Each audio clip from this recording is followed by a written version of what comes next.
First, I'll read from the words of Jesus. In Matthew 24, then let those who are in Judea flee to the mountains, and let him who is on the housetop, let him not come back down to take anything out of his house. Neither let him which is in the field return back to take his clothes. And woe to those that are with child, and to those which give suck in those days. Pray that your flight be not in winter, neither on the Sabbath day. For then shall be great tribulation, such as was not since the beginning of the world to this time, no, nor shall ever be. Gospel of Matthew. Very familiar scripture, but notice what Jesus said. Let those who are in Judea flee to the mountains. That prophecy speaks of the whole world, but it zeroes in geographically into one place, Judea. And now I'd like to quote the words of our President Obama. We continue to call on Palestinians to end incitement against Israel, and we continue to emphasize that America does not accept the legitimacy of continued Israeli settlements. This is from Barack Obama's speech to the UN General Assembly today, September 23rd, 2009. The interesting thing is they're both talking about the same place. Jesus is talking about Judea. When he talks about the end times, he says it focuses in on one region. Let those who are in Judea flee, get out. Obama's talking about the same place. It's not so evident, it's not so apparent because of the new speak and the new names that everybody gives everything. The West Bank, the occupied territories, the settlements, the West Bank of the Jordan River, all are the same as Judea and Samaria, the very heart of biblical Israel. Barack Hussein Obama delivered a highly significant speech today, an address to the UN General Assembly, which has been aptly called by John Bolton a post-American speech made by the first post-American president. But I'll leave it to others to comment on the speech from an American political perspective. My interest is in his comments on a subject of particular interest to the Obama administration, and that is the region known by the UN as the occupied territory or the West Bank of the Jordan River, but biblically referred to as Judea, Samaria, the very heart of Israel. You see, Obama and his friends in the UN and Russia and the European Union have a very definite vision for that particular region that Jesus referred to as Judea. They see it as being earmarked for a Palestinian state. They believe that the only way to accomplish peace in the Middle East is to establish a two-state solution and hand over the heart of biblical Israel to the Palestinians, thus dividing the land.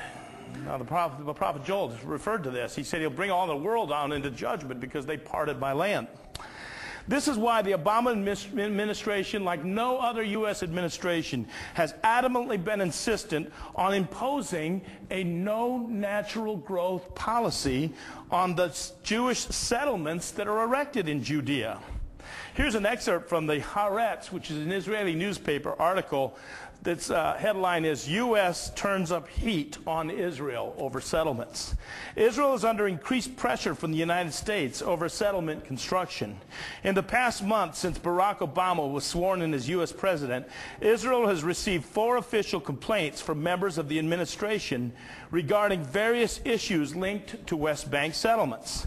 A senior government official in Jerusalem told Haaretz that the complaints represent a gradual increase in American pressure vis-a-vis settlement activity.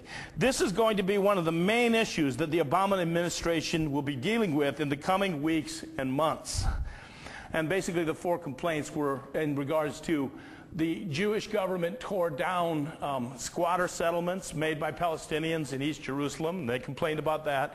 And then they complained that the Jewish government was building housing in East Jerusalem. You see, they believe that not only the West Bank, but even half of the city of Jerusalem is verboten to the Jews. Off limits, should be Judenrein, as the Germans used to say.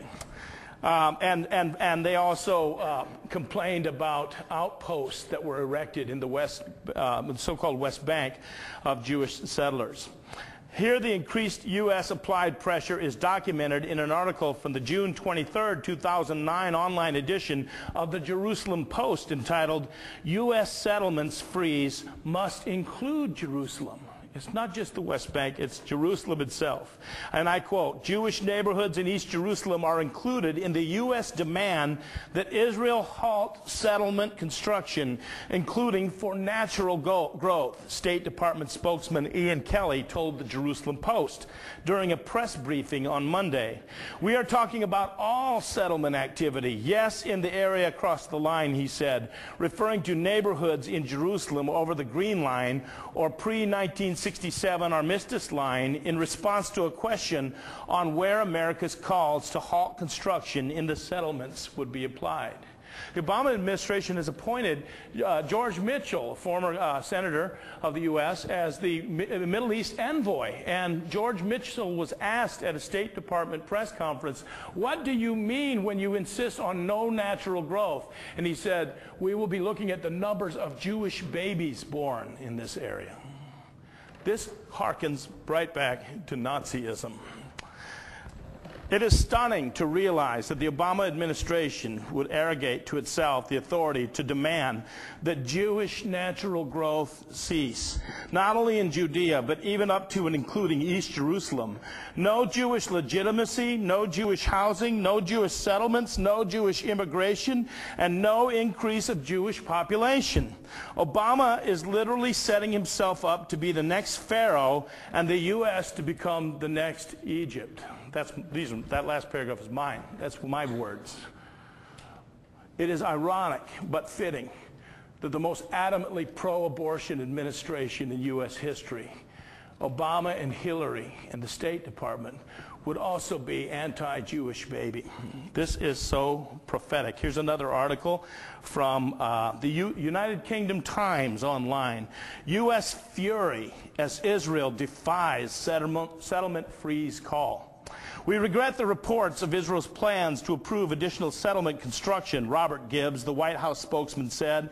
As the president has said before, the United States does not accept the legitimacy of continued settlement expansion, and we urge it to stop.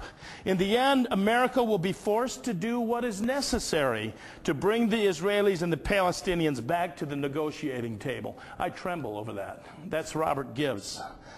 As in today's speech before the UN General Assembly, once again Obama emphasized what he, Hillary Clinton, the State Department, and Special Middle East Envoy George Mitchell also echo, that the U.S. does not accept the legitimacy of settlements in the West Bank.